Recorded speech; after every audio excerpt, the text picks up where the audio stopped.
langit sore di kota itu mendung berat.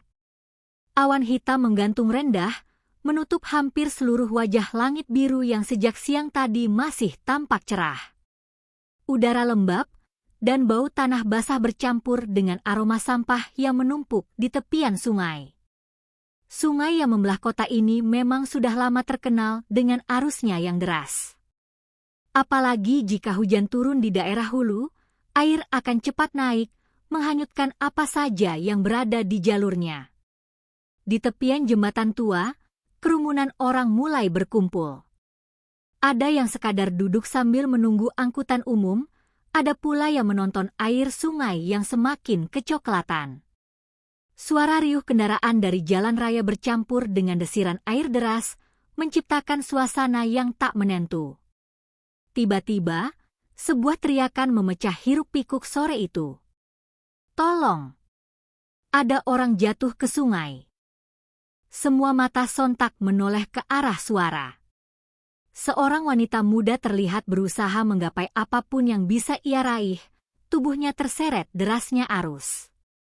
Rambut panjangnya terurai, wajahnya pucat ketakutan. Tangan mungilnya berkali-kali muncul di permukaan, lalu tenggelam lagi. Terlihat jelas ia sedang berjuang melawan maut. "Ya ampun, itu perempuan!" teriak seorang ibu-ibu sambil menutup mulutnya. "Cepat, tolongin!" "Ada yang bisa berenang," sahut seorang pemuda yang berdiri di pinggir jembatan. Namun meskipun teriakan-teriakan itu bergema, tak satu pun yang berani langsung terjun. Mereka hanya berdiri, menunjuk, dan sebagian malah sibuk mengeluarkan ponsel untuk merekam kejadian. Wanita itu menjerit, suara tenggelam timbul. "Tolong! Aku nggak bisa berenang." Air masuk ke mulut dan hidungnya, membuatnya tersedak. Tubuhnya hanyut semakin jauh. Gaun panjang yang ia kenakan justru memperberat gerakannya. Sepatu hak tinggi yang masih menempel di kakinya menambah sulit ia untuk menendang bebas. Jelas sekali ia bukan orang yang terbiasa berada di air. "Cepat! Kalau nggak ditolong, dia bisa mati," teriak seorang kakek dari pinggir jalan.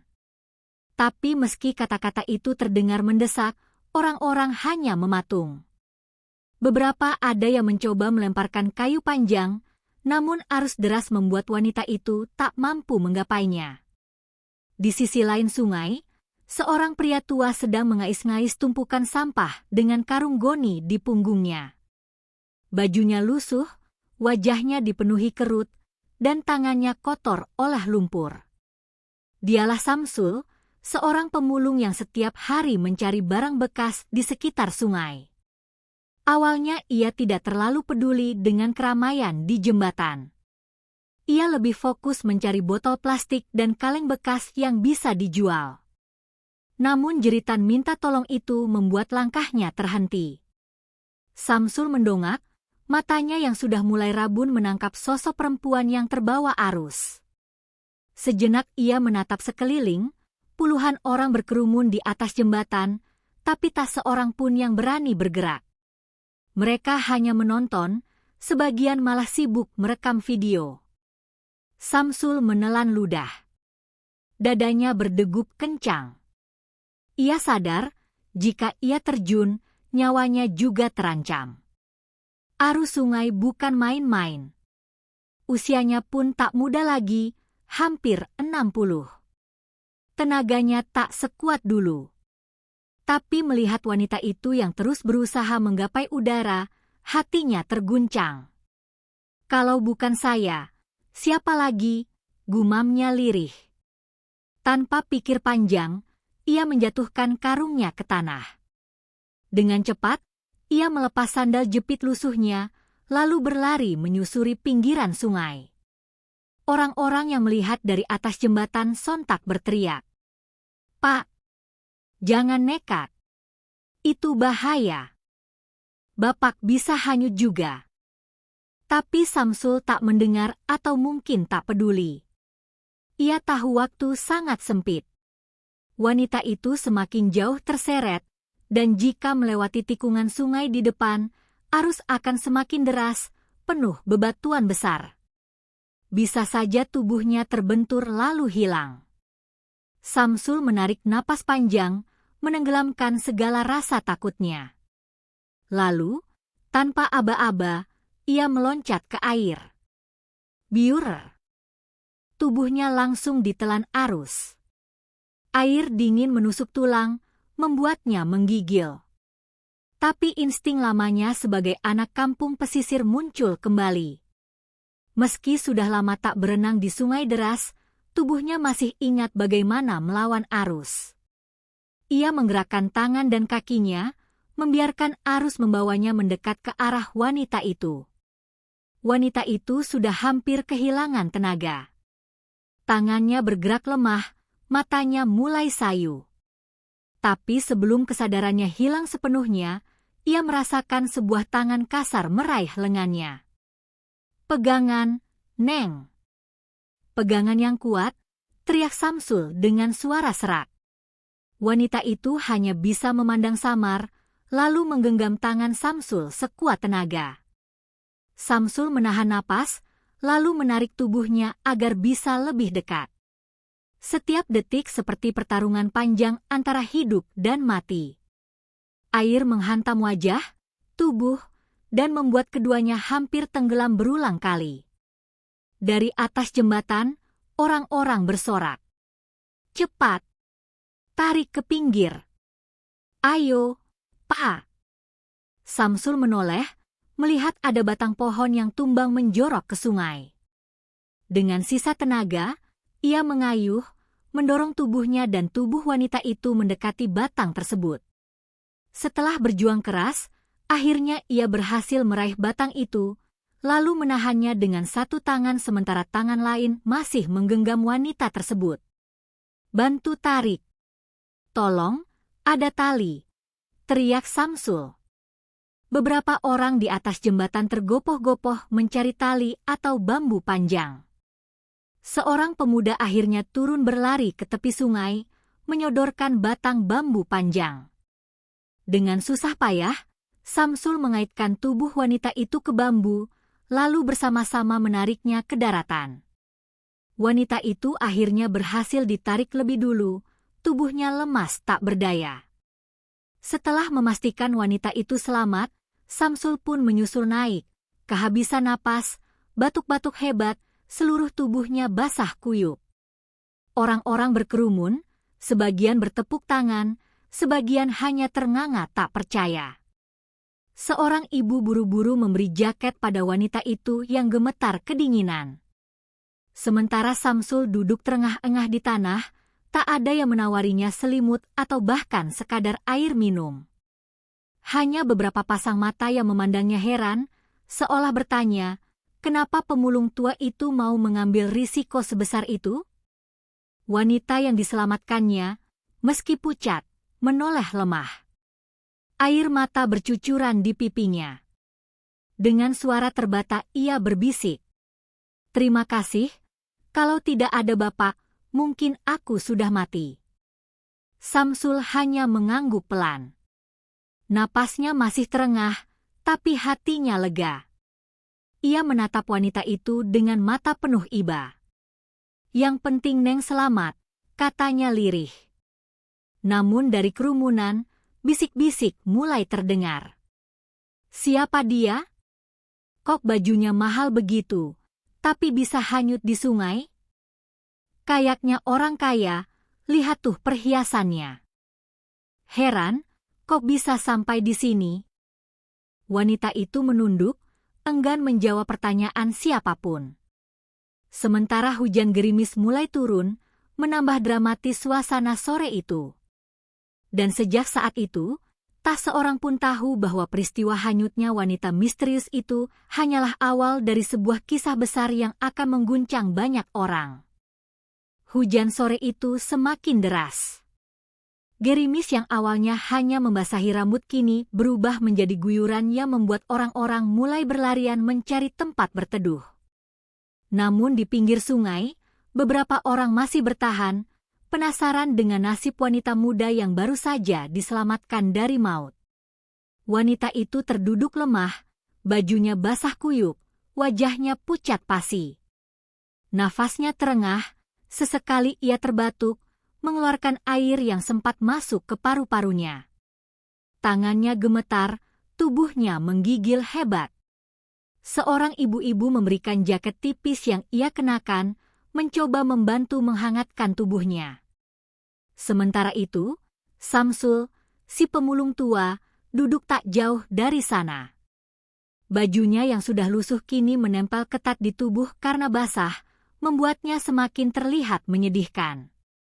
Rambutnya yang putih kusut menempel di dahi, wajahnya penuh lumpur, dan tangannya gemetar menahan dingin. Namun di balik tubuh renta itu, ada cahaya ketulusan yang terpancar jelas.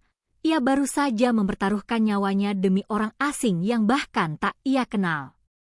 Sayangnya, tak banyak yang peduli pada dirinya. Orang-orang lebih fokus pada wanita yang diselamatkannya. Beberapa mendekat, menanyakan keadaan, bahkan mencoba mencari tahu siapa dirinya. Ada yang mengambil foto, ada pula yang diam-diam merekam video, berharap bisa viral di media sosial. Dia pasti orang kaya, lihat tuh bajunya. Pasti mahal, bisik seorang bapak dengan nada heran. Iya. Tapi aneh, ngapain orang kaya-kayak dia ada di pinggir sungai sendirian? Sahut yang lain. Bisik-bisik itu membuat wanita itu semakin menunduk. Wajahnya memerah, entah karena dingin atau rasa malu. Ia tidak ingin menjawab pertanyaan siapapun. Ia hanya sesekali melirik ke arah Samsul, pria renta yang baru saja menyelamatkannya. Ada rasa syukur mendalam di hatinya, bercampur dengan rasa heran, mengapa orang yang penampilannya begitu miskin bisa seberani itu? Pak, minum dulu. Sebuah suara pelan terdengar. Seorang pemuda akhirnya berinisiatif memberikan botol air mineral kepada Samsul. Ia menerimanya dengan senyum kecil, lalu meneguk perlahan. Tenggorokannya yang kering langsung terasa lega. Meski begitu, ia tak banyak bicara. Pandangannya justru tertuju pada wanita itu. "Syukurlah kamu selamat, Neng," kata Samsul dengan suara serak. Wanita itu menoleh, matanya basah oleh air mata yang bercampur dengan sisa hujan. Ia berusaha membuka mulut, tapi yang keluar hanya suara lirih. "Kalau bukan karena Bapak, aku sudah." Suaranya terputus, tersedak oleh tangisnya sendiri. Samsul menggeleng. "Jangan dipikirin lagi. Yang penting kamu masih hidup. Tuhan masih sayang sama kamu." Kalimat sederhana itu justru menusuk hati wanita tersebut. Sudah lama ia tidak mendengar kata-kata penuh ketulusan. Ia menunduk, air matanya jatuh semakin deras. Namun suasana sekitar tidak selamanya penuh empati. Beberapa orang malah menunjukkan wajah mencibir. Herannya, orang kaya jatuh ke sungai, malah pemulung yang nolongin. "Dunia kebalik kali ya," ujar seorang remaja sambil tertawa kecil. "Coba kalau tadi dia nggak ditolong, entah gimana jadinya. Tapi tetap aja, kok bisa pemulung?" "Hahaha," sahut temannya. Samsul mendengar itu, tapi ia hanya diam. Ia terlalu lelah untuk membalas. Baginya, yang penting wanita itu selamat. Pandangan matanya masih penuh khawatir, seakan ia ingin memastikan bahwa wanita itu benar-benar baik-baik saja. Di sisi lain, wanita itu mendengar ejekan tersebut. Tangannya mengepal di balik jaket pinjaman. Hatinya terasa ditusuk. Ia tahu orang-orang memandang rendah si pemulung, padahal tanpa pria tua itu, dirinya sudah pasti hanyut. Rasa marah bercampur rasa bersalah berkecamuk dalam dirinya. Tapi tubuhnya yang lemah membuat ia tak sanggup melawan kata-kata mereka. "Pak, Bapak tinggal di mana? Tiba-tiba wanita itu bertanya pelan. Suaranya nyaris tenggelam oleh derasnya hujan. Samsul menoleh, sedikit terkejut dengan pertanyaan itu. Saya? Nggak jauh dari sini. Saya punya gubuk kecil, cuma buat numpang tidur aja. Wanita itu terdiam sejenak, lalu menatapnya dengan sorot mata penuh keraguan. Bisa nggak aku ikut ke sana sebentar? Aku kedinginan, dan aku nggak punya siapa-siapa sekarang. Orang-orang yang mendengar langsung heboh. Masa iya orang kaya mau ikut pemulung ke gubuknya? Gila, pasti ada maunya tuh cewek. Paling pura-pura. Nggak mungkin dia beneran butuh bantuan pemulung. Tapi wanita itu tidak peduli dengan komentar. Ia hanya menatap Samsul dengan mata memohon. Ia tahu, hanya pria tua itu yang bisa ia percaya saat ini. Entah kenapa, hatinya mengatakan begitu. Samsul terdiam beberapa detik. Ia sebenarnya bingung. Membawa wanita asing ke gubuk reotnya bukanlah hal mudah. Bisa saja orang salah paham. Tapi melihat tubuh wanita itu yang menggigil dan wajahnya yang memelas, hati kecilnya tak tega untuk menolak. Baiklah, Neng. Kalau kamu nggak keberatan tempat saya seadanya, ayo ikut. Tapi jangan berharap banyak, ya. Gubuk saya cuma, ya, begitu adanya, kata Samsul akhirnya. Wanita itu mengangguk cepat, seperti menemukan setitik cahaya di tengah kegelapan. Terima kasih, Pak, terima kasih banyak. Malam itu, keduanya berjalan menyusuri jalan kecil yang becek karena hujan. Orang-orang hanya memandang kepergian mereka dengan wajah penuh tanda tanya. Ada yang menggeleng tak percaya, ada yang tertawa sinis, ada pula yang hanya terdiam, tak tahu harus berkata apa. Namun, siapa sangka? Pertolongan sederhana dari seorang pemulung tua pada wanita yang hanyut itu akan menjadi awal dari terkuaknya sebuah rahasia besar yang membuat banyak orang terpukul nantinya. Hujan sudah reda ketika Samsul dan wanita muda itu akhirnya tiba di sebuah gubuk kecil di pinggiran kota. Gubuk itu berdiri miring di atas tanah becek, terbuat dari papan-papan bekas dan atap seng berkarat yang bolong di sana-sini. Dari luar, tempat itu lebih mirip gudang tak terpakai daripada rumah. Namun bagi Samsul, itulah satu-satunya tempat yang ia sebut rumah. Wanita itu menatap sekeliling dengan raut wajah sulit digambarkan. Sepanjang hidupnya, ia belum pernah melihat kondisi tempat tinggal seperti ini dari dekat. Aroma karung bekas, botol plastik, dan kaleng karatan bercampur menjadi satu, menusuk hidung.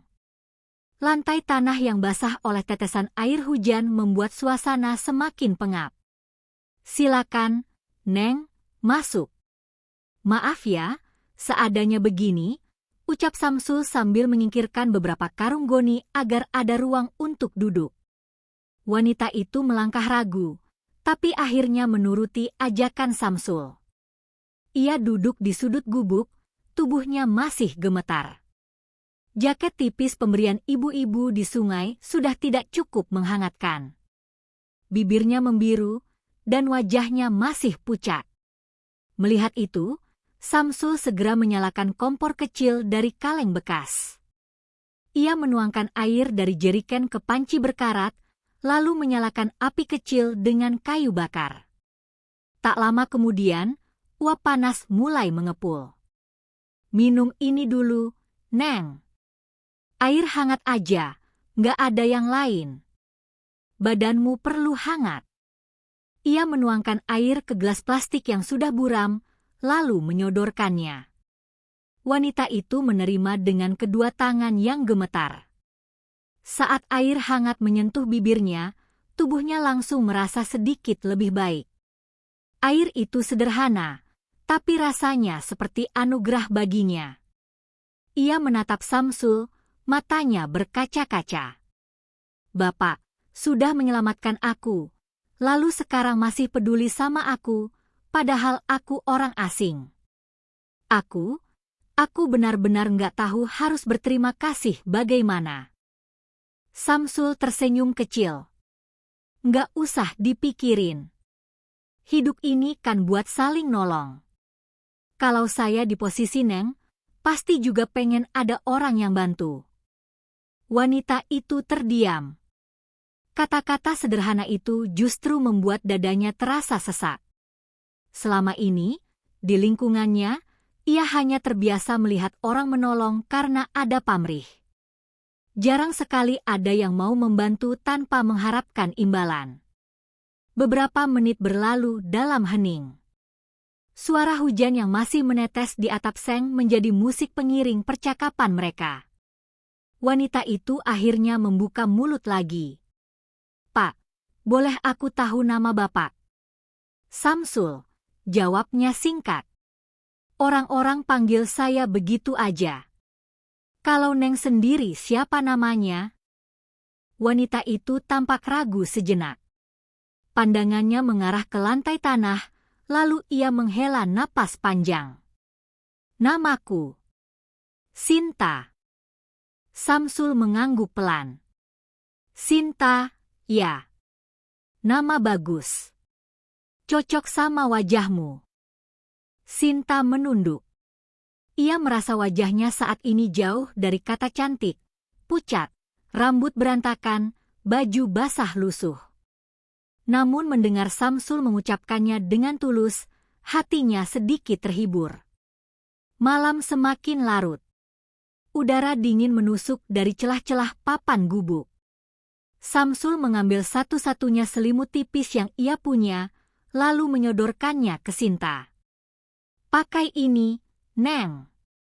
Tidur aja. Biarin saya nggak pakai. Badan saya udah kebal sama dingin. Sinta langsung menolak. Nggak, Pak. Itu kan punya Bapak.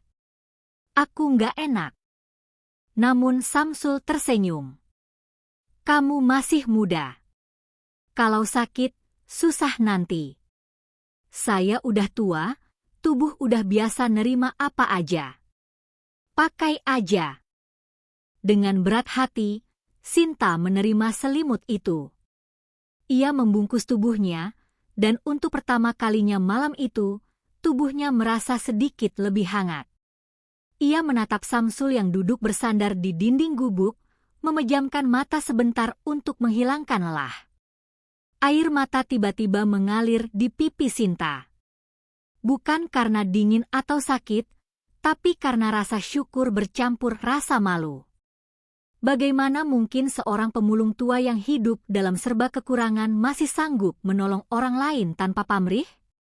Sementara aku, yang hidup serba cukup, seringkali hanya memikirkan diriku sendiri? Pikirnya. Rasa malu itu semakin menghantamnya ketika ia mengingat sorakan dan cibiran orang-orang di sungai tadi. Mereka meremehkan Samsul, seolah apa yang dilakukannya tidak pantas untuk seorang pemulung. Padahal, justru dialah satu-satunya yang berani bertindak.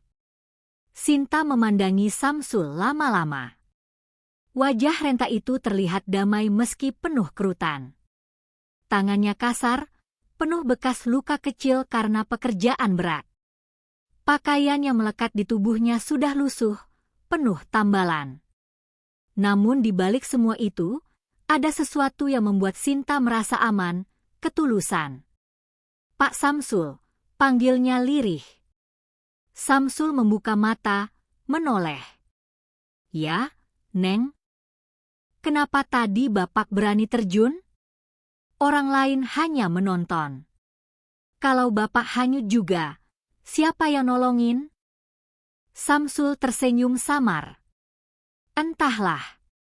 Saya nggak sempat mikir panjang. Yang saya lihat cuma ada orang minta tolong. Hati saya nggak tega kalau diam aja. Kadang hidup memang gitu, Neng.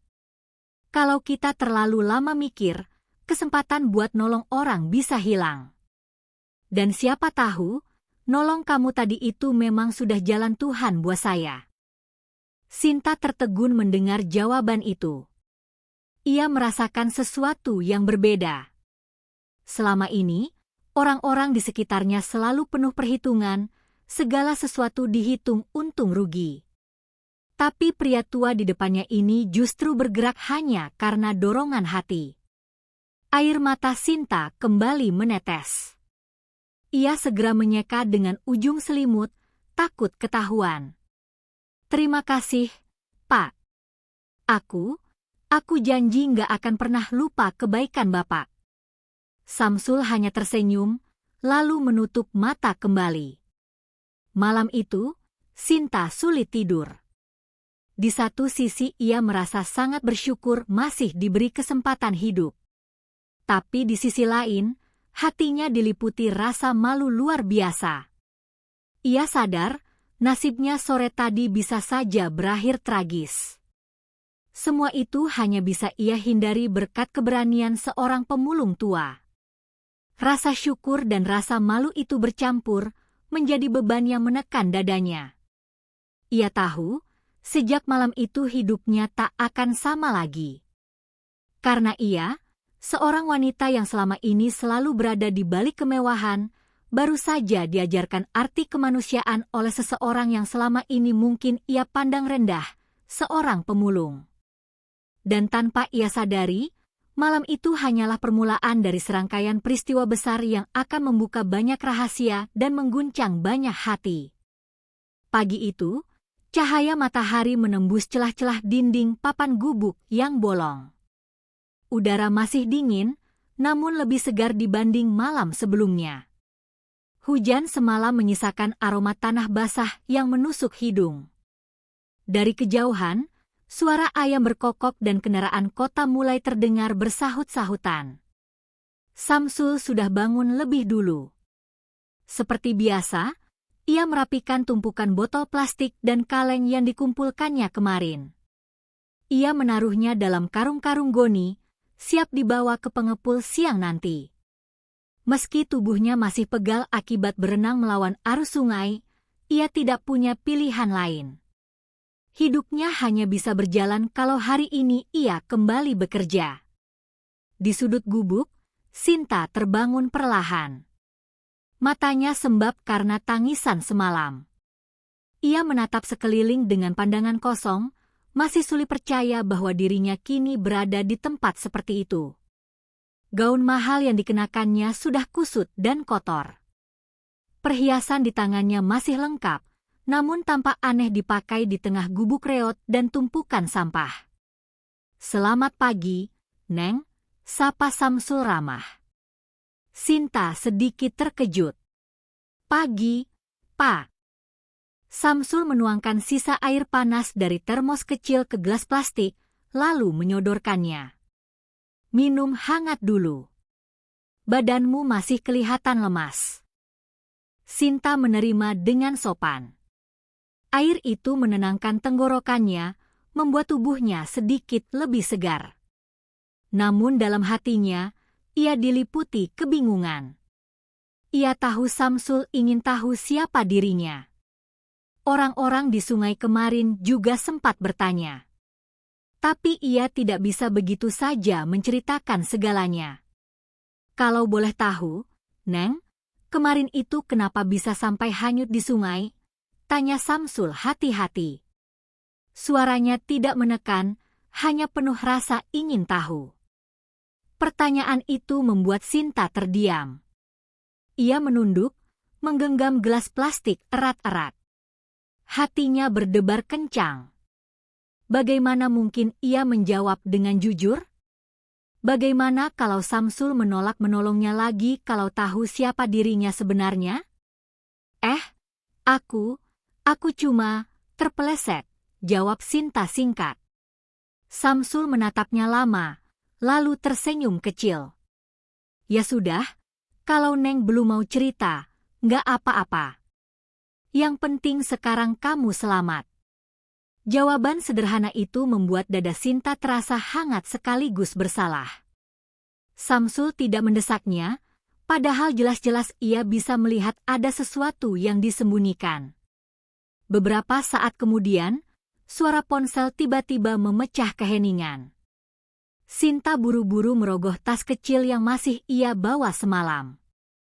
Layar ponselnya berkedip dengan banyak panggilan tak terjawab dan pesan masuk. Semua dari nomor-nomor yang ia kenal baik. Ada nama, Papa, Rian, bahkan kantor. Wajahnya berubah pucat. Tangannya gemetar. Ia ingin segera menekan tombol jawab, tapi buru-buru mengurungkan niat. Air matanya menetes begitu saja. Samsul yang melihat itu mengerutkan dahi. "Kenapa, Neng? Ada yang nyariin kamu ya?" Sinta buru-buru menyeka air matanya. Tidak apa-apa, Pak. Aku nggak bisa pulang sekarang." Samsul makin bingung. "Kenapa? Keluarga pasti khawatir kalau kamu nggak pulang." Sinta menggigit bibirnya. Ia tidak bisa menjawab. Kata-kata tercekat di tenggorokannya. Yang ada hanya rasa sakit yang semakin menekan dada. Diam-diam, Samsul memperhatikan Sinta. Dari cara berbicara, cara berpakaian, dan barang-barang yang dibawanya, jelas sekali bahwa wanita itu berasal dari keluarga berada. Tapi mengapa ia bisa sendirian di sungai, basah kuyup, seolah sedang melarikan diri dari sesuatu?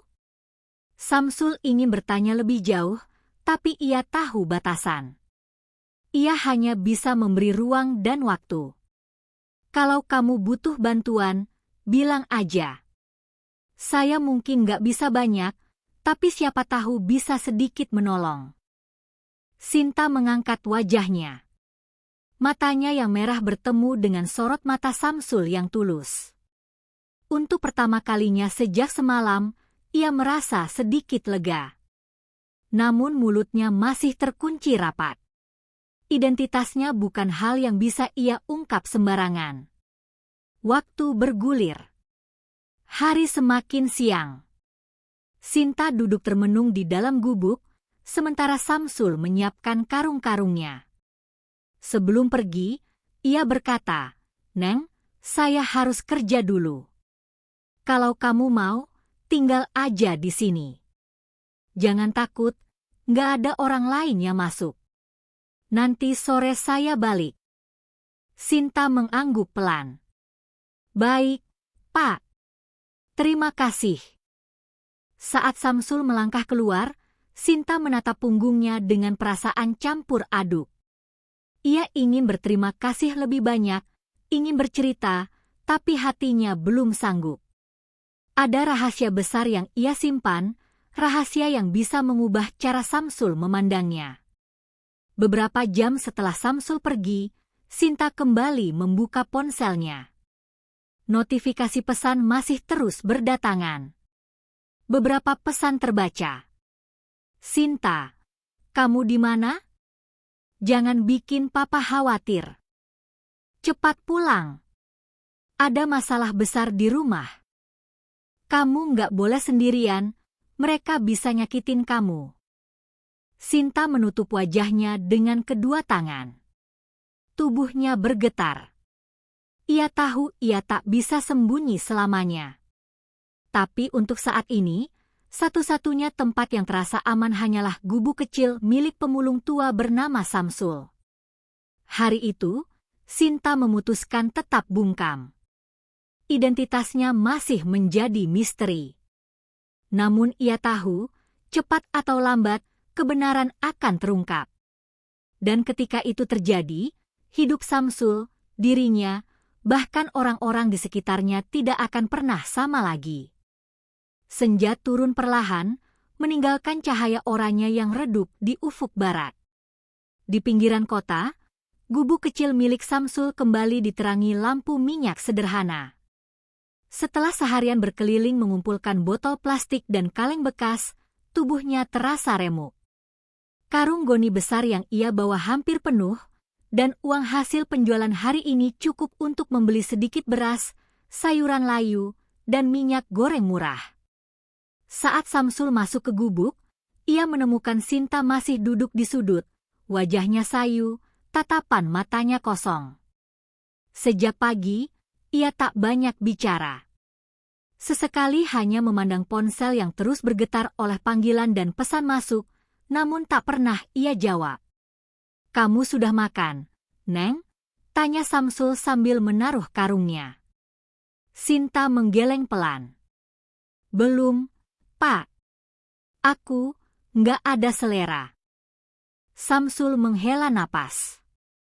"Kalau nggak makan, kamu bisa sakit. Badan kamu masih lemah. Ayo, saya masak seadanya aja."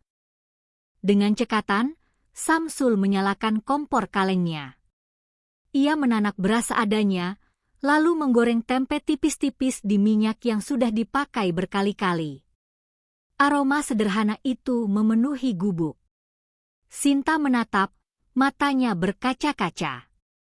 Di rumahnya dulu, ia terbiasa makan makanan mahal dengan koki pribadi. Namun malam ini, di gubuk reot dengan lampu minyak redup, aroma tempe goreng dan nasi hangat terasa begitu berharga. Saat makanan siap, Samsul menyodorkan piring plastik.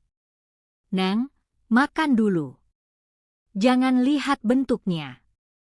Yang penting bisa isi perut." Sinta menerima dengan tangan bergetar. "Terima kasih, Pak," suaranya lirih, nyaris tak terdengar. Keduanya makan dalam diam. Suara jangkrik dan tetesan hujan dari atap seng menjadi latar. Sinta mengunyah perlahan, mencoba menahan tangis.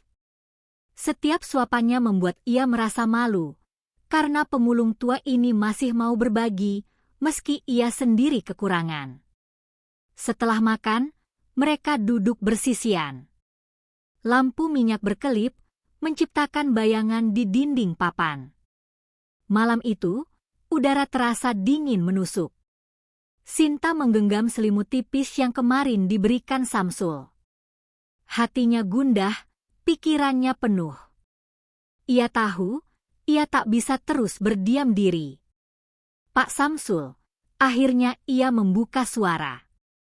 Samsul menoleh. "Iya, Neng. Aku harus jujur. Sebenarnya, aku bukan orang biasa," ucapnya pelan. Suaranya bergetar, seperti menahan beban berat. Samsul mengernyit. "Maksudnya?" Sinta menarik napas panjang. "Namaku Sinta Pradipta. Aku, anak seorang pengusaha besar di kota ini." Samsul terdiam, matanya melebar. Ia menatap Sinta lekat-lekat, mencoba mencerna kata-kata itu. "Pengusaha besar? Jadi, kamu orang kaya?" Sinta mengangguk, wajahnya tertunduk. "Iya. Papa punya perusahaan besar di bidang properti. Hidupku selama ini serba berkecukupan. Tapi, aku tidak bahagia, Pak." Suasana menjadi hening. Hanya suara jangkrik yang terdengar. Samsul menunggu, tahu bahwa Sinta masih ingin melanjutkan. Dengan suara parau, Sinta bercerita. "Kemarin aku kabur dari rumah. Ada masalah besar di keluarga. Papa ingin aku menikah dengan seseorang yang tidak kucintai demi menyelamatkan bisnis keluarga. Aku menolak, kami bertengkar hebat. Aku lari, berjalan tanpa arah sampai ke tepi sungai, lalu aku terpeleset. Kalau tidak ada Bapak, mungkin aku sudah mati." Air matanya menetes deras. Ia menutup wajah dengan kedua tangannya. "Aku malu, Pak. Selama ini aku hidup di kemewahan, tapi justru merasa terjebak. Dan hari ini, aku malah diselamatkan oleh Bapak, seorang pemulung yang hidupnya jauh lebih sulit dariku." Samsul menghela napas panjang. Ia menepuk bahu Sinta dengan lembut.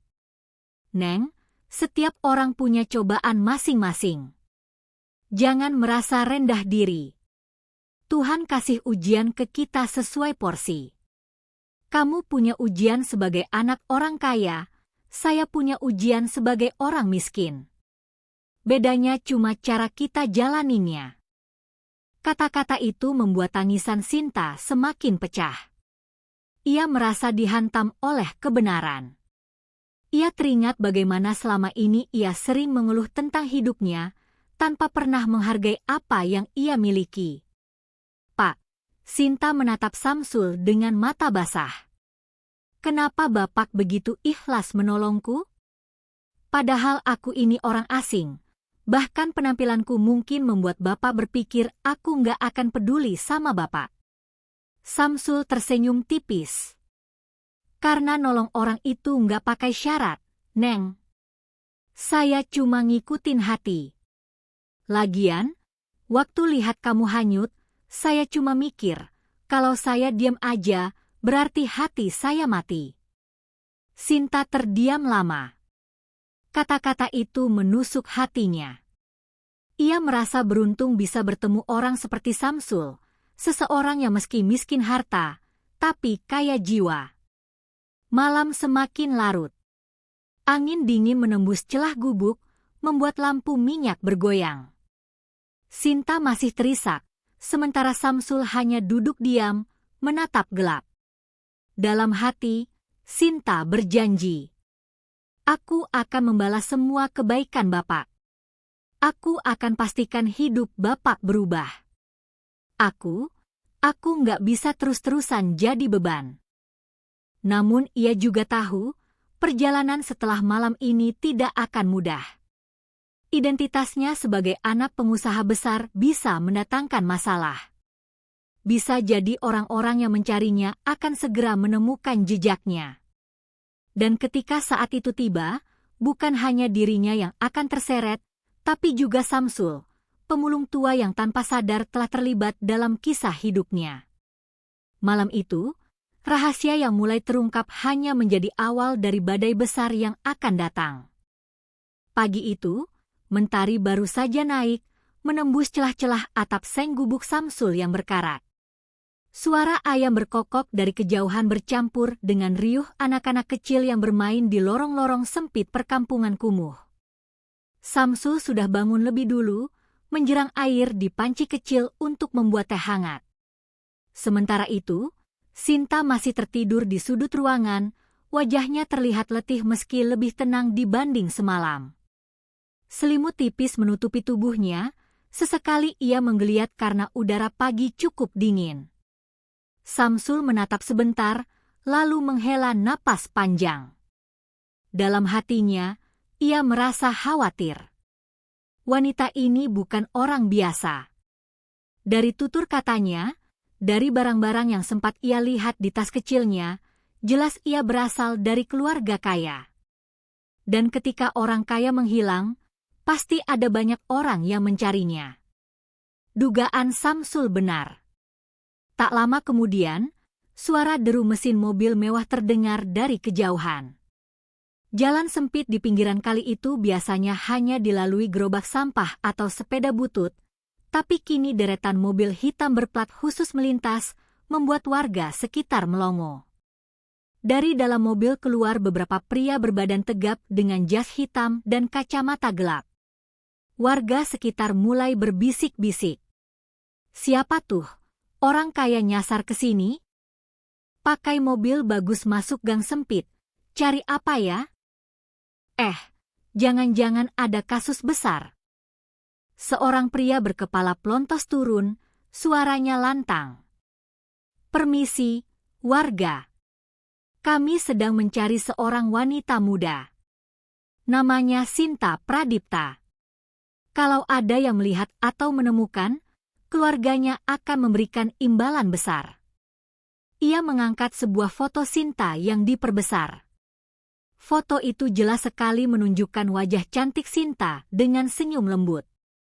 Warga langsung ramai, beberapa berbisik sambil menunjuk-nunjuk, ada pula yang tampak bersemangat, siapa tahu bisa dapat uang dari informasi ini. Di dalam gubuk, Sinta terbangun karena kegaduhan itu. Tubuhnya menegang begitu mendengar namanya disebut. Ia segera duduk, wajahnya pucat. "Pak Samsul, mereka mencariku," bisiknya panik. Samsul menoleh, wajahnya serius. "Tenang, Neng. Jangan panik. Kamu mau ketemu mereka atau tidak?" Sinta menggeleng cepat. "Tidak. Aku belum siap. Mereka bukan orang baik. Kalau aku ikut sekarang, aku bisa dalam bahaya." Samsul mengerutkan kening. "Tapi mereka bilang keluarga kamu sendiri yang nyuruh. Masa iya keluargamu mau celakain kamu?" Air mata Sinta menetes. "Bapak nggak ngerti. Ada orang dalam keluargaku yang ingin menyingkirkanku. Aku nggak bisa pulang sekarang. Tolong, Pak, sembunyikan aku." Samsul terdiam beberapa saat. Ia tahu ini berbahaya. Melindungi wanita ini bisa membuat dirinya terjerat masalah. Tapi melihat mata Sinta yang penuh ketakutan, ia tidak tega. "Baiklah," jawabnya akhirnya. "Kamu sembunyi dulu di belakang gubuk. Ada ruang kecil tempat saya nyimpen karung bekas. Nggak nyaman, tapi cukup untukmu." Sinta segera bergerak, menyelinap ke ruang sempit di balik tumpukan karung. Nafasnya terengah, jantungnya berdegup kencang. Beberapa menit kemudian, 3 pria berbadan besar mengetuk pintu gubuk Samsul. "Permisi. Ada orang di dalam?" Samsul membuka pintu dengan wajah polos. "Iya, ada apa ya, Pak?" Pria berkacamata gelap langsung menyodorkan foto. "Pak, Bapak lihat wanita ini? Namanya Sinta Pradipta. Kalau Bapak tahu keberadaannya, bilang saja. Ada imbalan besar untuk Bapak." Samsul berpura-pura menatap foto itu lama-lama. Cantik ya, Pak. Tapi saya nggak pernah lihat orang ini. Lagian, di sini jarang ada orang cantik masuk, apalagi pakaiannya rapi begitu." Pria itu menatap tajam, seolah mencoba membaca kebohongan Samsul. Namun raut wajah Samsul tetap tenang. Hidup sebagai pemulung sudah membuatnya terbiasa berhadapan dengan orang yang memandang rendah, jadi ia tahu bagaimana bersikap tanpa terlihat curiga. "Benar Bapak nggak lihat?" desak pria itu. "Benar, Pak. Kalau saya lihat, pasti saya kasih tahu. Siapa tahu saya juga bisa dapat imbalan kan?" jawab Samsul sambil terkekeh. Pria itu masih menatap curiga, tapi akhirnya menyerah. Ia mengangguk singkat, lalu pergi. Mobil-mobil mewah itu perlahan meninggalkan perkampungan, meninggalkan warga yang masih heboh membicarakan imbalan besar yang dijanjikan. Begitu keadaan tenang, Sinta keluar dari persembunyian. Wajahnya pucat, tubuhnya gemetar. "Pak, Bapak sudah bohong demi aku. Kalau mereka tahu, Bapak bisa celaka." Samsul menghela napas. "Neng, saya nggak peduli soal itu. Saya cuma mikir, kalau saya kasih tahu mereka, dan ternyata benar kamu dalam bahaya, berarti saya sama aja ngelempar kamu ke neraka." Air mata Sinta kembali jatuh. Ia menatap Samsul penuh rasa haru. "Kenapa Bapak begitu baik padaku? Aku bahkan belum bisa membalas apa-apa." Samsul tersenyum tipis. "Kebaikan gak selalu butuh balasan, Neng. Saya cuma ngikutin hati. Mungkin Tuhan kasih saya kesempatan nolong orang penting kayak kamu, entah untuk apa. Tapi yang jelas, saya nggak mau nyesel di kemudian hari." Sinta terdiam. Kata-kata Samsul menampar hatinya lagi. Ia mulai menyadari, justru di tempat paling sederhana inilah ia menemukan kejujuran yang tulus, yang tidak bisa ia dapatkan di rumah mewahnya sendiri. Hari itu, gosip tentang imbalan besar menyebar cepat di perkampungan kumuh. Banyak warga mulai penasaran siapa sebenarnya Sinta. Beberapa orang mencoba mengintip gubuk Samsul, membuat Sinta semakin tertekan. "Pak, aku takut kalau mereka tahu aku ada di sini, Bapak bisa dituduh macam-macam," ujar Sinta cemas. Samsul berpikir keras. "Ya, cepat atau lambat mereka pasti balik lagi.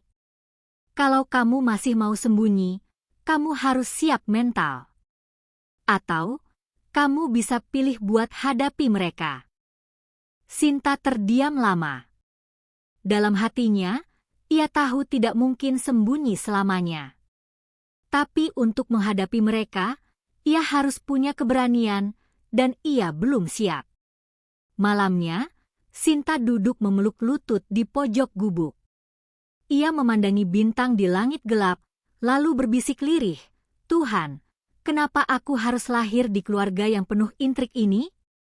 Kalau bukan karena Bapak Samsul, mungkin aku sudah hilang." Sementara itu, Samsul duduk tak jauh darinya, menatap kosong ke arah jalan setapak. Ia tahu, badai yang lebih besar pasti akan segera datang. Dan kali ini, bukan hanya hidup Sinta yang dipertaruhkan, tapi juga hidupnya sendiri.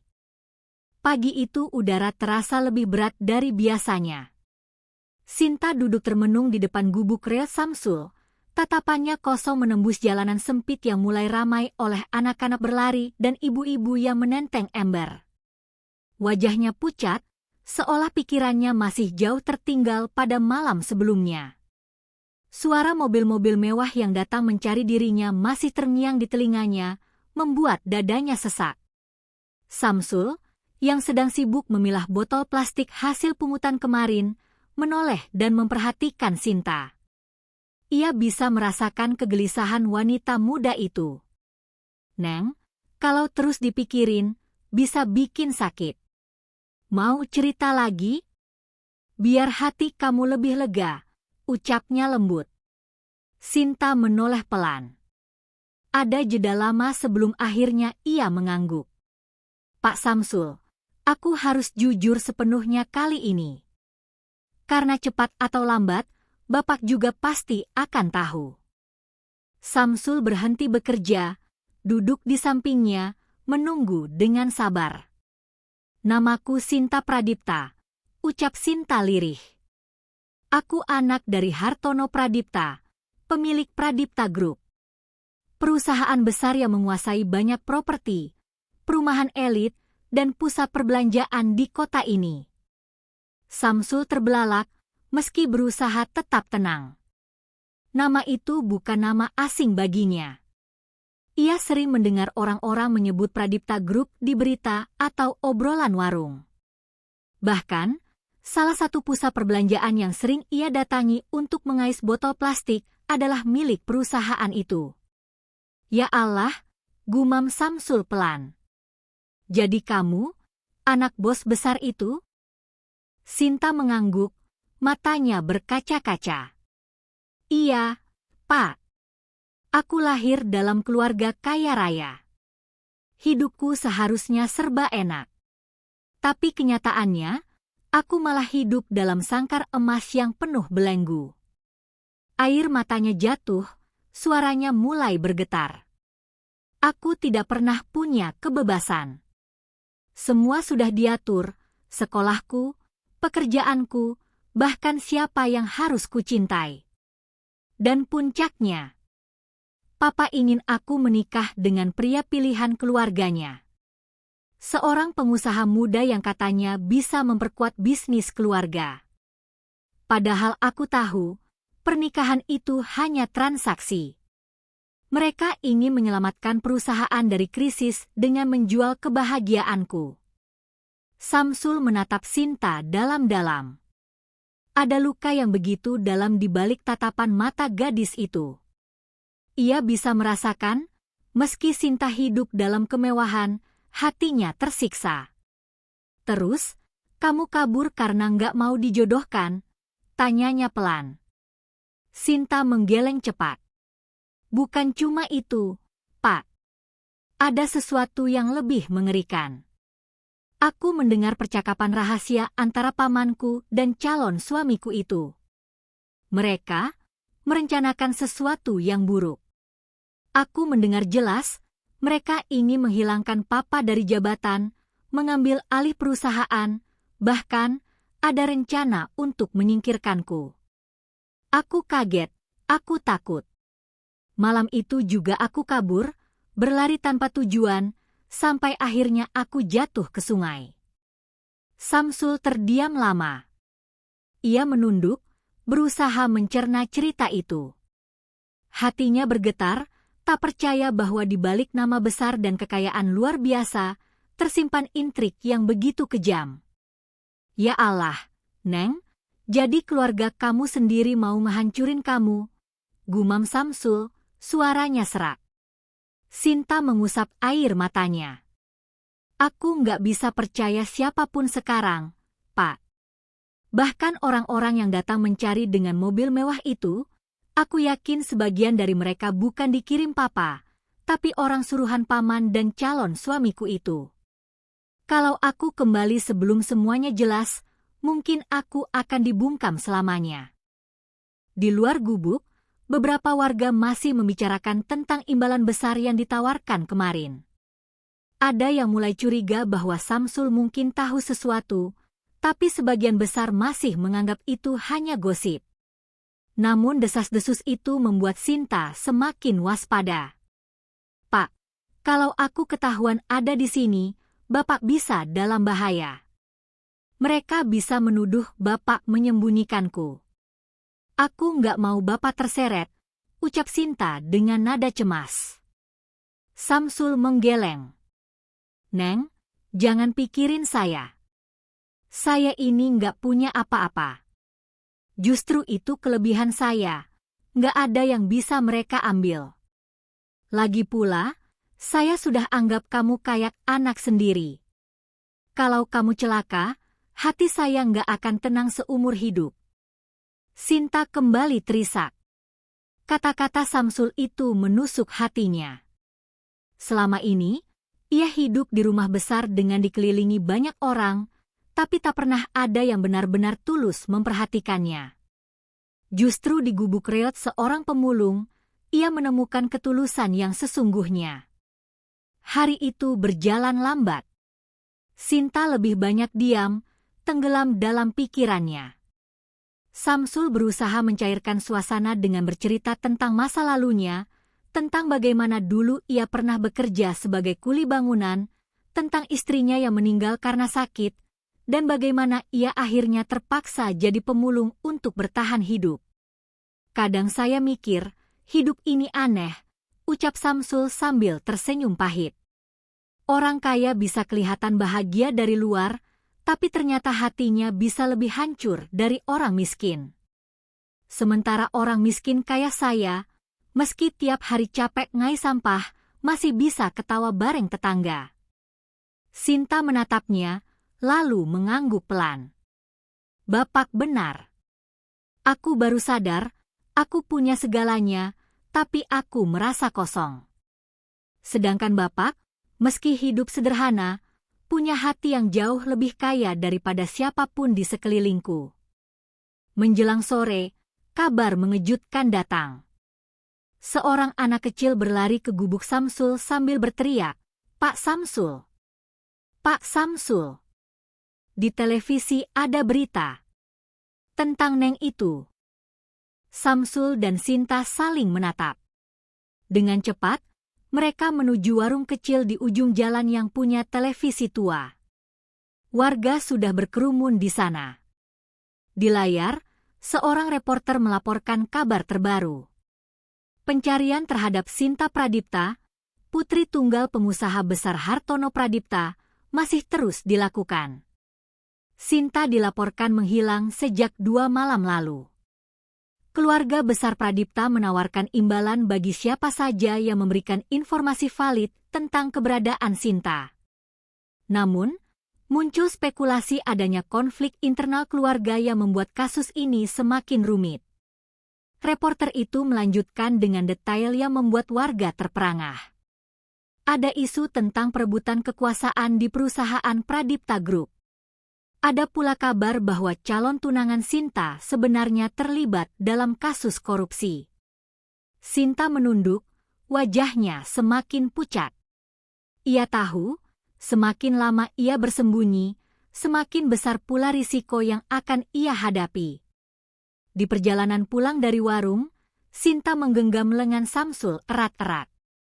"Pak, aku takut. Semakin banyak orang tahu, semakin besar kemungkinan mereka menemukan aku. Tapi aku belum siap kembali. Aku harus cari cara agar semua kebenaran terbongkar dulu." Samsul menatapnya dengan penuh keyakinan. "Neng, kalau kamu yakin ada kebusukan di keluargamu, kamu harus kumpulkan bukti. Jangan cuma lari. Kalau kamu terus sembunyi, mereka akan selalu bisa ngejar kamu. Tapi kalau kamu bisa buktiin kebusukan mereka, dunia akan melindungimu." Sinta terdiam. Kata-kata itu membuka pikirannya. Selama ini ia hanya ingin lari, menghindar dari masalah. Tapi Samsul benar, ia harus berani menghadapi, bukan bersembunyi. Malam itu, hujan turun deras, menimbulkan suara berisik di atap seng gubuk Samsul. Air menetes melalui celah-celah kecil, membuat beberapa ember plastik harus diletakkan untuk menampung bocoran. Udara dingin menusuk tulang, namun suasana hati Sinta jauh lebih dingin daripada cuaca malam itu. Ia duduk bersandar di dinding, memeluk lututnya, wajahnya tegang. Sejak melihat berita sore tadi, rasa takutnya semakin besar. Ia tahu, jika ia terus sembunyi tanpa langkah pasti, cepat atau lambat musuhnya akan menemukan jejaknya. Samsul memperhatikan dengan cermat. Ia bisa merasakan ada sesuatu yang ingin diutarakan Sinta, sesuatu yang selama ini masih ia simpan rapat. Setelah sekian lama hening, Samsul akhirnya membuka suara. "Neng, kalau kamu percaya sama saya, ceritain semuanya. Jangan ada yang disimpan lagi. Siapa tahu, dengan cerita itu kita bisa mikir langkah selanjutnya." Sinta menoleh perlahan. Ada air bening menggenang di pelupuk matanya. Ia menghela napas panjang, lalu berkata lirih, "Baik, Pak, aku akan cerita semuanya. Tentang apa yang sebenarnya terjadi di keluargaku. Pak, aku tidak pernah cerita ke siapapun soal ini. Bahkan Mama pun tidak tahu. Semua berawal dari pamanku, adik kandung Papa. Namanya Surya Pradipta. Sejak dulu, ia selalu merasa iri karena Papa dipercaya kakek untuk memimpin perusahaan keluarga. Padahal secara usia, Surya lebih tua.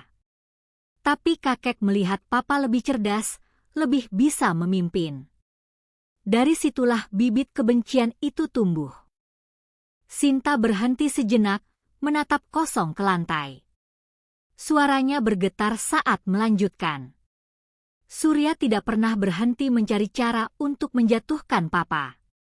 Selama bertahun-tahun, ia mencoba berbagai cara, mulai dari menyebar fitnah, menggiring opini di dewan direksi, bahkan menjalin hubungan dengan orang-orang politik. Tapi semua itu selalu gagal, karena Papa terlalu bersih dan jujur. Papa tidak pernah mau main kotor. Samsul mengangguk pelan, matanya tajam memperhatikan Sinta.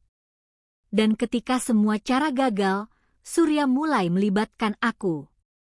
Dia ingin menikahkanku dengan anak dari rekan bisnisnya, Arman Wijaya. Seorang pengusaha muda yang kelihatannya sukses, tapi sebenarnya punya banyak masalah. Arman itu ambisius, licik, dan aku tahu dia punya banyak skandal. Dia bukan orang baik. Air mata Sinta menetes, tangannya mengepal erat. Aku mendengar sendiri pembicaraan Surya dan Arman. Mereka ingin menjadikan pernikahanku sebagai alat. Dengan aku menikahi Arman, Surya bisa masuk ke dalam lingkaran keluarga, lalu bersama-sama mengambil alih perusahaan dari papa. Dan, yang paling membuatku ngeri, mereka bilang aku harus disingkirkan jika suatu hari menolak atau membocorkan rencana itu. Suasana gubuk mendadak hening. Hanya suara hujan deras di luar yang terdengar.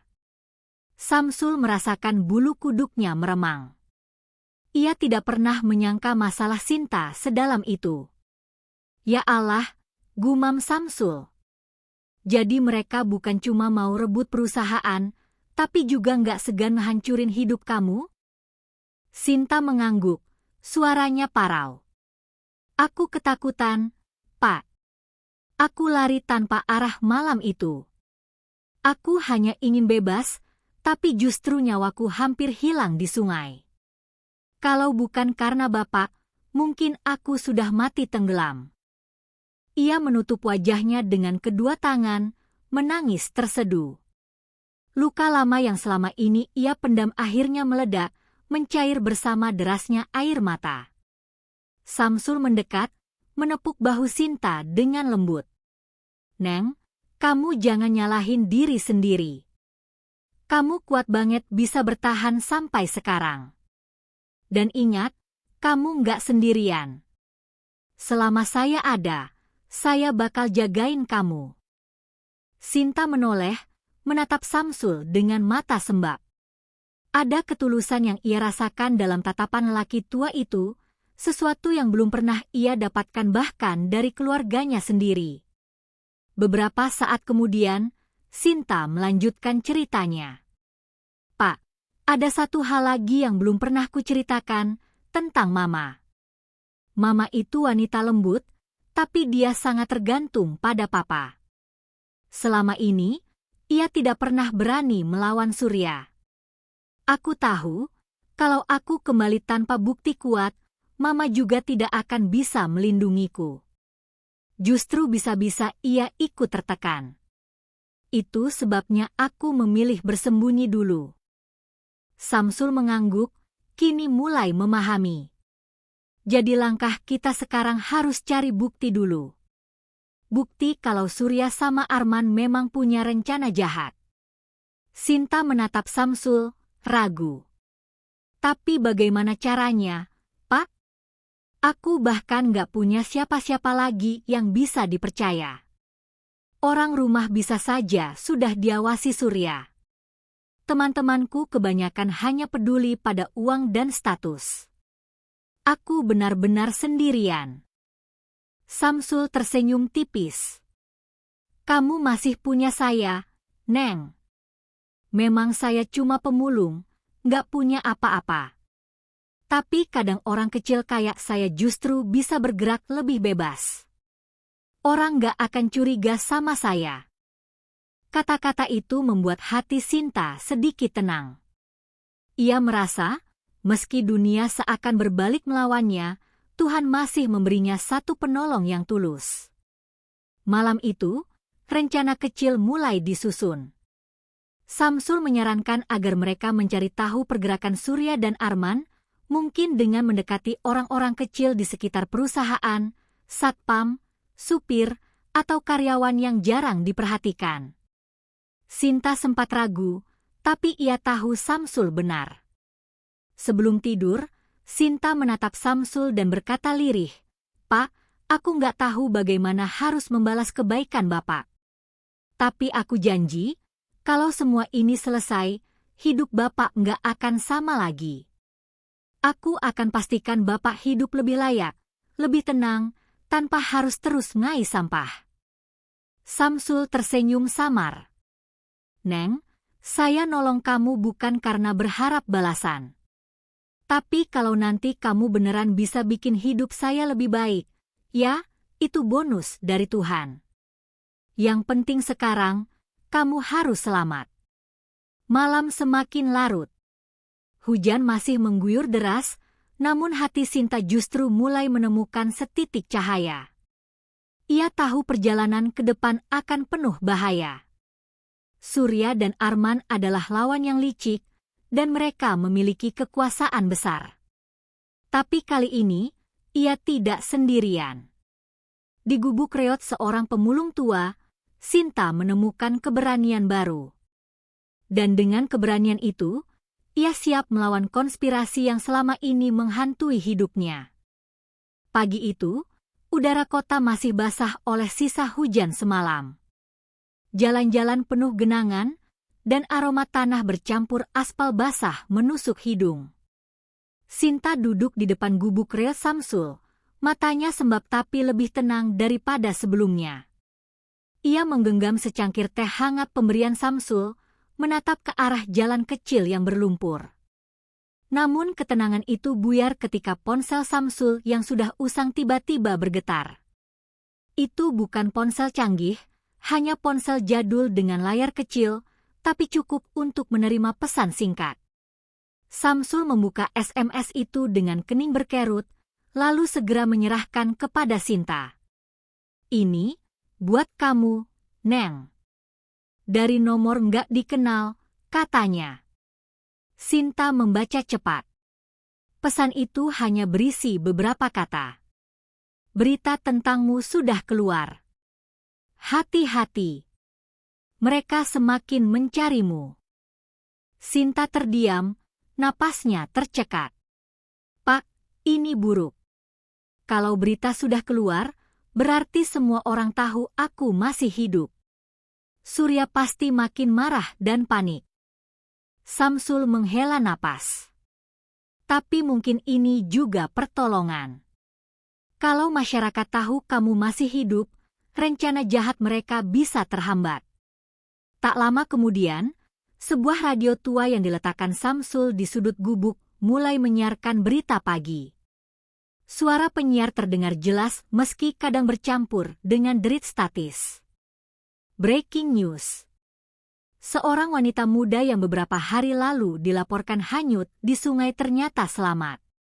Sumber kami menyebutkan, wanita itu diselamatkan oleh seorang pemulung. Identitasnya masih simpang siur, namun kabar beredar kuat bahwa ia adalah putri dari pengusaha besar yang selama ini jarang terekspos publik. Sinta menutup mulutnya dengan tangan, tubuhnya gemetar. Ia tak menyangka media bergerak secepat itu. Samsul, di sisi lain, duduk terpaku. Dalam hatinya ia tahu, hidup mereka berdua tak akan sama lagi setelah berita ini tersebar. Ia hanya seorang pemulung tua, tapi kini namanya disebut-sebut di radio, bahkan mungkin nanti di televisi. Benar saja. Siang harinya, beberapa wartawan mulai berkeliaran di sekitar bantaran sungai, mencari informasi. Ada yang bertanya pada warga, ada yang mencoba menelusuri jejak keberadaan pemulung yang disebut-sebut sebagai pahlawan. Warga sekitar yang awalnya tak peduli kini mulai ramai membicarakan. Katanya yang nolongin itu si Samsul, ya? Pemulung yang tinggal di gubuk reot itu, tanya seorang ibu-ibu. Ah, masa sih? Kok bisa? Kan orang-orang kemarin cuma teriak-teriak, nggak ada yang berani nyebur. Ternyata dia yang nyelamatin, sahut yang lain. Percakapan itu menyebar cepat. Orang-orang yang sebelumnya memandang rendah Samsul kini mulai terdiam. Mereka sadar, di balik baju compang-camping dan tubuh renta, ada keberanian yang tidak mereka miliki. Sore itu, sebuah mobil berita berhenti tak jauh dari gubuk Samsul. Seorang reporter wanita turun dengan kameramen. Mereka mendekati beberapa warga, bertanya-tanya, hingga akhirnya diarahkan ke gubuk Samsul. Samsul dan Sinta terkejut melihat kamera mengarah pada mereka. Reporter itu berbicara sopan namun tegas. Permisi, Pak, apakah benar Bapak yang kemarin menolong seorang wanita hanyut di sungai ini? Samsul menoleh pada Sinta, wajahnya ragu. Tapi Sinta mengangguk pelan, memberi isyarat bahwa ini mungkin jalan terbaik. Samsul akhirnya menghela napas dan menjawab, "Iya, Mbak, memang saya yang nolong." Reporter itu tersenyum lebar. "Luar biasa, Pak. Apa yang membuat Bapak berani langsung terjun menolong, sementara orang lain hanya menonton?" Samsul menunduk, lalu berkata sederhana, "Saya nggak mikir apa-apa waktu itu. Saya cuma lihat ada orang butuh bantuan, ya saya tolong. Nggak peduli dia siapa, kaya atau miskin. Kalau kita bisa nolong orang, kenapa harus diam?" Kalimat itu terekam kamera, dan beberapa jam kemudian disiarkan di televisi nasional. Malamnya, tayangan itu menjadi viral. Media sosial penuh dengan potongan video Samsul yang berbicara tulus. Ribuan komentar membanjiri, sebagian besar terharu sekaligus malu. "Masya Allah, yang nolong justru pemulung. Sementara kita yang nonton cuma teriak-teriak. Salut banget sama bapak ini. Dunia butuh lebih banyak orang kayak dia. Gue jadi mikir, jangan pernah remehin orang miskin. Kadang mereka justru lebih berhati mulia." Berita itu juga menyingkap identitas Sinta sedikit demi sedikit. Media menyebutkan ia adalah putri tunggal dari pengusaha ternama, meski belum ada konfirmasi resmi. Masyarakat pun semakin terhenyak. Mereka membandingkan kontras yang mencolok, seorang pemulung miskin berani mengorbankan nyawa untuk menolong, sementara keluarga kaya raya malah belum muncul sama sekali memberi penjelasan. Di sisi lain kota, Surya Pradipta menonton berita itu dengan wajah muram. Ia memukul meja dengan keras. "Sial! Kenapa media bisa tahu dia masih hidup? Ini akan merusak semua rencana kita." Arman Wijaya yang duduk di sampingnya ikut geram. Kalau terus begini, semua orang akan simpati padanya. Kita nggak bisa bertindak terbuka. Media terlalu banyak ikut campur. Surya menggertakkan gigi, matanya menyala penuh amarah. Kita harus temukan dia sebelum semuanya semakin parah. Kalau perlu, habisi itu pemulung juga. Ucapan itu membuat suasana ruang kantor menjadi dingin. Niat jahat mereka kini semakin jelas, dan ancaman terhadap Sinta maupun Samsul semakin nyata. Sementara itu, Sinta menonton berita di gubuk kecil bersama Samsul. Ia menangis pelan, bukan karena sedih, melainkan karena terharu. "Pak, lihat, semua orang sekarang tahu kebaikan Bapak. Mereka kagum sama keberanian Bapak. Aku nggak tahu bagaimana harus berterima kasih." Samsul tersenyum tipis. "Neng, jangan terlalu besar-besarkan. Saya cuma ngelakuin apa yang seharusnya manusia lakukan. Kalau orang lain malu atau takut, ya biar saja. Yang penting kamu selamat." Tapi jauh di dalam hatinya, Samsul pun merasakan sesuatu yang belum pernah ia rasakan seumur hidup.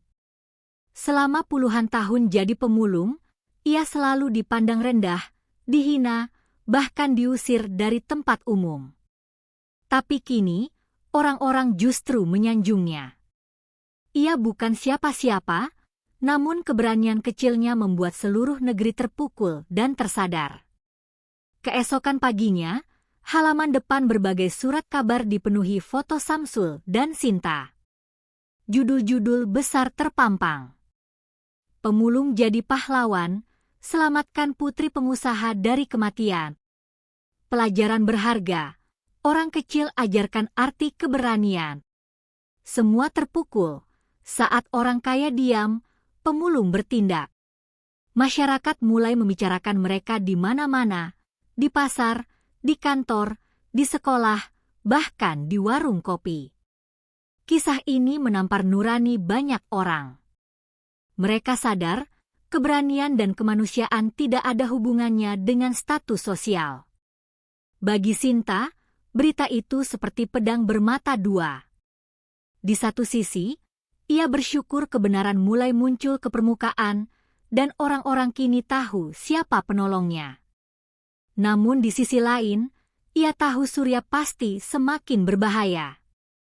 Hari-hari setelah berita itu meledak, kehidupan Samsul berubah drastis. Dari seorang pemulung tua yang biasa dipandang rendah, ia kini menjadi bahan pembicaraan seantero negeri. Wartawan masih sering datang ke bantaran sungai, membawa kamera dan mikrofon, berharap bisa merekam seulas kalimat sederhana darinya. Namun, Samsul tetaplah Samsul. Ia menolak segala sorotan berlebihan. "Saya cuma orang biasa," katanya berkali-kali, "jangan jadikan saya pahlawan. Yang penting, Neng Sinta sekarang sudah selamat."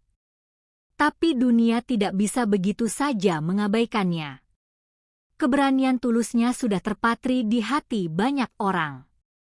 Sementara itu, keadaan di pihak keluarga Sinta semakin genting.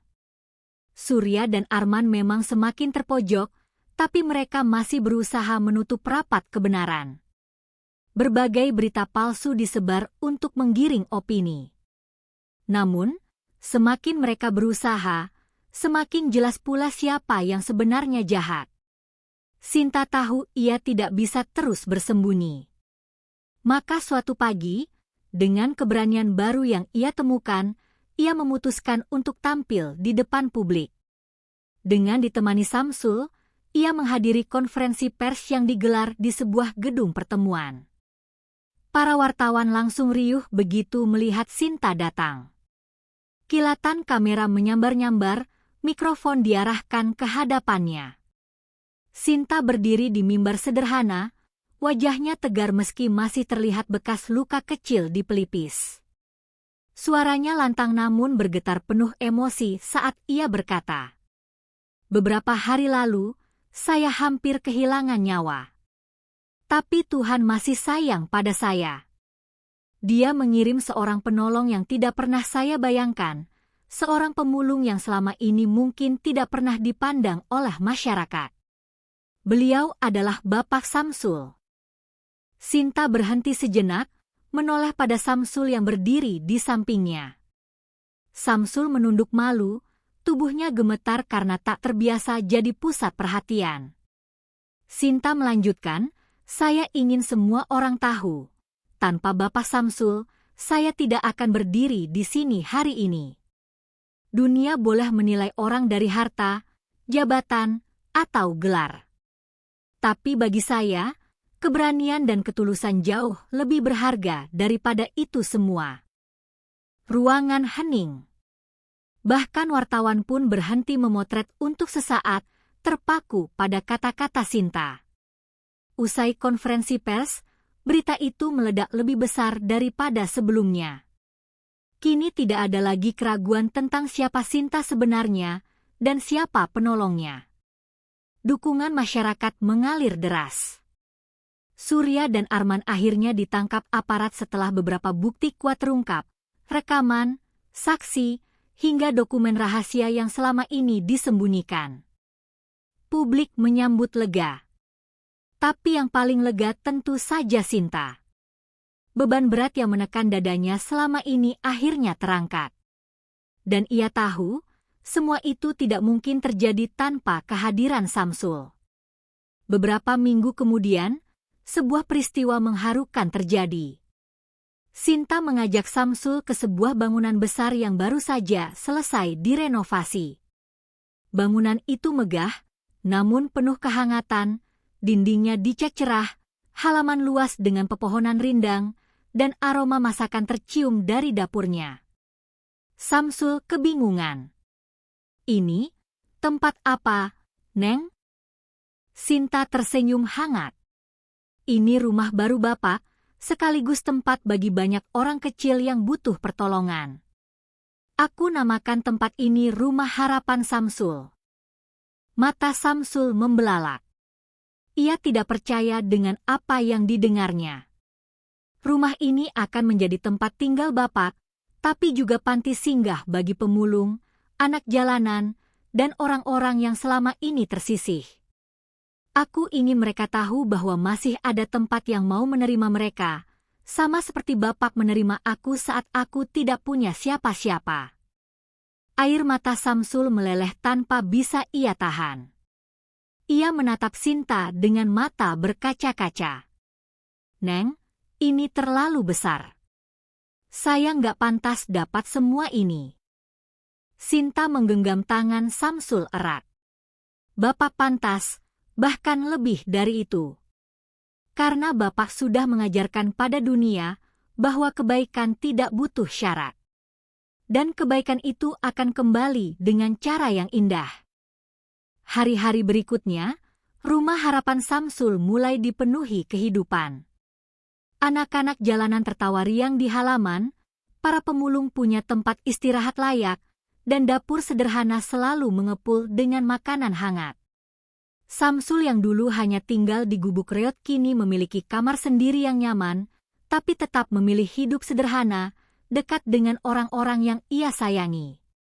Setiap kali ada yang bertanya padanya tentang semua perubahan ini, Samsul hanya menjawab, semua karena Tuhan.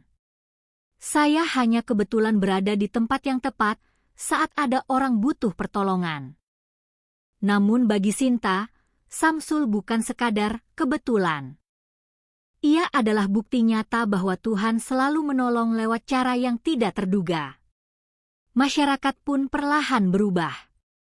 Kisah Samsul dan Sinta menjadi inspirasi di sekolah, kampus, bahkan khotbah di masjid dan gereja.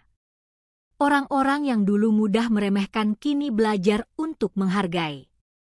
Mereka yang apatis saat melihat orang kesusahan kini berpikir ulang.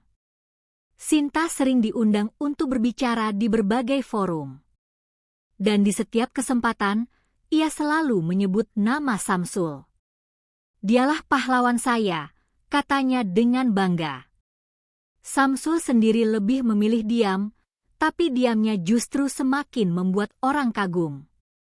Karena di balik kesederhanaannya, ia telah memberi pelajaran yang membuat seluruh negeri terpukul, bahwa kebaikan sejati tidak pernah mengenal status. Suatu sore, Samsul duduk di kursi kayu di teras rumah harapan. Ia memandang anak-anak bermain bola di halaman, tertawa lepas.